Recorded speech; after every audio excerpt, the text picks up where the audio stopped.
একদিন এক শিক্ষিত যুবক একজন বুড়ো আলেমের কাছে গিয়ে বলল, হুজুর, আমার 3টা প্রশ্ন আছে। যদি আপনি উত্তর দিতে পারেন তাহলে আমি আল্লাহকে বিশ্বাস করব। হুজুর বললেন, বলো, তোমার প্রশ্ন। প্রথম প্রশ্ন, আল্লাহ যদি সত্যি থাকেন তাহলে আমি তাকে দেখতে পাই না কেন? দ্বিতীয় প্রশ্ন, যদি আমার তাকদীর আগে থেকেই লেখা থাকে তাহলে আমি গুনাহ করলে দায় আমার কেন? তৃতীয় প্রশ্ন, শয়তান আগুন দিয়ে তৈরি আর জাহান্নামও আগুন, তাহলে শয়তান কিভাবে আগুনে জ্বলবে? হুজুর একটুও রাগ না করে হঠাৎ করে যুবককে এক চড় মারলেন। তখন যুবক রেগে উঠে বলল, আপনি আমাকে মারলেন কেন? হুজুর শান্তভাবে বললেন, এই চড়ই তোমার প্রশ্নের উত্তর।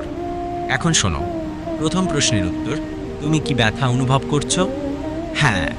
তাহলে ব্যথাটা দেখাও, কোথায় আছে? আমি তো সেটা দেখতে পাচ্ছি না, শুধু অনুভব করছি। হুজুর বললেন, ঠিক তেমনি আল্লাহ আছেন, তুমি তাকে দেখতে না পেলেও তিনি আছেন, তার অস্তিত্ব অনুভব করা যায়।